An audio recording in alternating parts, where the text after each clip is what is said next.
As a boy, looking out from my father's castle, I thought the sun could never set on the north, so vast did it seem. Part of me still does. The north is by far the largest of the Seven Kingdoms, and can fit the other 6 inside it. Not that the others care.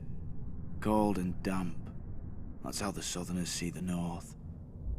But without the cold, a man can't appreciate the fire in his hearth. Without the rain, a man can't appreciate the roof over his head. Let the south have its sun, flowers and affectations.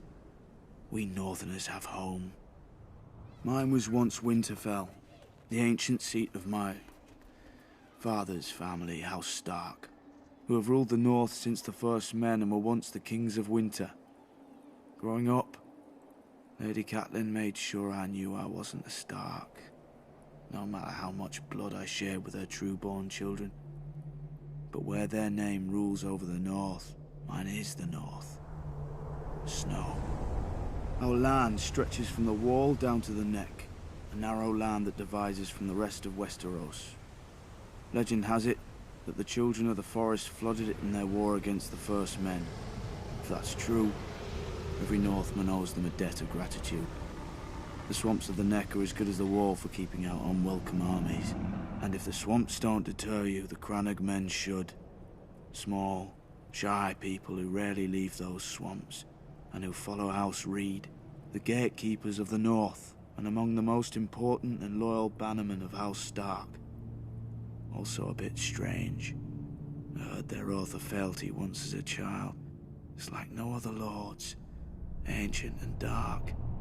They swear by earth and water, by bronze and iron, and by ice and fire. Where House Reed holds the gate to the north, House Manderley holds the port, White Harbour, the closest thing to a southern city we have, governed by the closest thing to a southern family we have. Generations ago, the Manderleys were driven from the Reach, but the Starks gave them their land in return for fealty. Now White Harbour is the richest city of the north, and the Manderleys the richest family. Not in gold and silver like their southern counterparts, but in fish, grain, and trade. As for the other great northern houses, the Starks brought them into the fold during the Age of Heroes. A Stark wrestled an Ironborn for Bear Island and gave it to the Mormonts. A Stark granted a keep and land to a younger son, Carlon, in return for putting down a rebellion.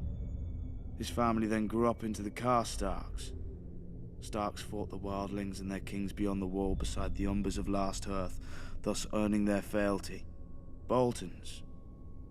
Back then they were the bane of the North. A few were even rumoured to wear their enemies' flayed skins as cloaks. But after centuries of war, they too bent the knee.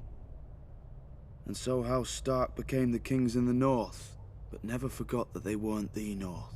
When Aegon and his dragons landed on Westeros, the kings of the Rock and the Reach sent all their men to die to defend their crowns.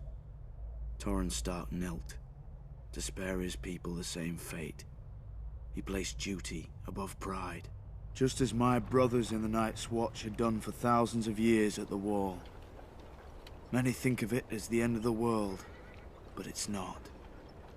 I've seen how the land stretches much farther than any man knows, into the land of always winter where the White Walkers came from during the long night. After the first men and the children of the forest beat them back, Brandon the Builder raised the wall and set up the Night's Watch to guard the realms of men. He gave us our oath, our castles and the gift, the lands behind the wall whose farmers and crops sustain us. Southerners may now mock my black brothers as thieves, rapers and worse, and not without cause.